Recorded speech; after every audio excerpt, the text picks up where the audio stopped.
It looks like Lamar Odom is showing more signs of improvement. The former NBA star only just regained consciousness after an alleged drug-fueled weekend at the Love Ranch, a well-known Nevada brothel.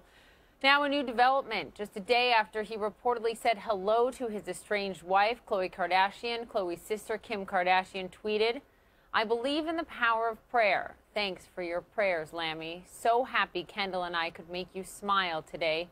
God is good." Let's bring in Dr. Drew Pinsky, host of HLN's Dr. Drew. And when we look at this first, just the medical side of it, there's alleged cocaine use, but also this sexual enhancement drug that you're saying, stop pointing to that. Stop talking about that, Why everybody. are people making a mistake talking about that? Well, I think they like telling the story because it seems so provocative, but there are products like that beside every cash register in this country, every gas station, every convenience store, and it's not like the emergency rooms are filled with overdoses or problems. Yeah. Trust me, the guys that use these things aren't just taking one pill.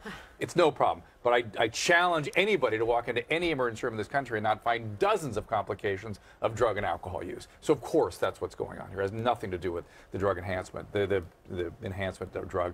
But in these situations, which are terribly common, they really have one of three possibilities. One is cocaine-related cardiac event, like an arrhythmia or myocardial infarction, a cocaine-related either intracranial bleed or stroke, and then thirdly, and by far the most common, cocaine addicts over a period of time will usually start adding in other things, typically opiates. And these days, with the ubiquity of pills, pills, when somebody has a near-death experience or dies, it's pills. But so let's talk about having a near-death experience, because that's clearly what he had. He was in a coma.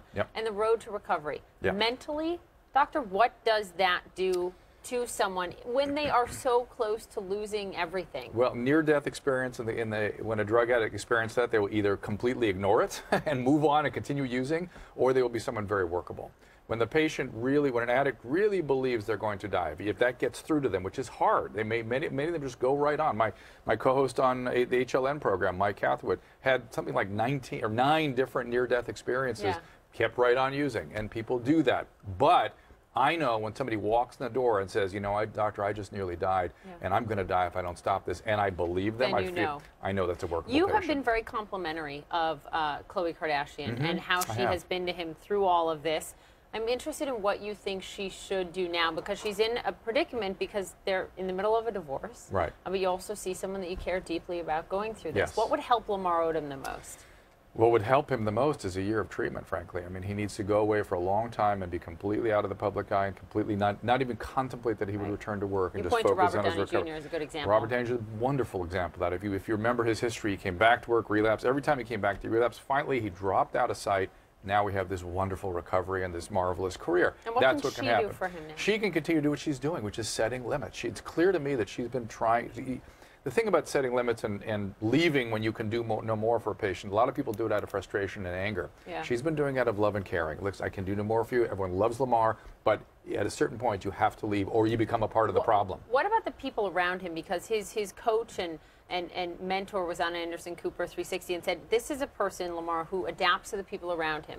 So do you have to get rid of everyone around you in your life, start fresh? Is that really realistic? It's not really realistic, but you have to develop a new support network within which he can move in and out of the old groups if he needs to, people that he can check in with. It's a little complicated. That's why it takes so much time. The fact is, right now, he needs to pull himself out of everything and just focus on his recovery. You know, as far as Khloe goes, there was stuff in the paper today about the big bad Kardashians. I mean, give me a break. Big bad Kardashians. Little Lamar Odom can't make a choice for himself. It was nonsensical. I'm telling you. Listen, you may not agree with the way they conduct their lives. You may not like the way they use reality television. I understand all that. But this is a grown adult who made a choice to be a part of something. It certainly didn't help him any, but it's not as though that's the reason he's in the condition he's in. He's in the condition. He had trauma. He's a drug addict. He needs to be. He's tried recovery. He needs to get much more serious about it. Yeah, so happy that he opened his eyes. And it's a great sign. He's going to be. He's going to make it. I'm totally convinced. I'm glad to hear it. Yeah. Dr. Drew, nice to see you in person. See you too. Congrats Pleasure. on the new show. Thank you so much. I appreciate it. 9 p.m. Eastern, 6 o'clock Pacific on HLN. Coming up.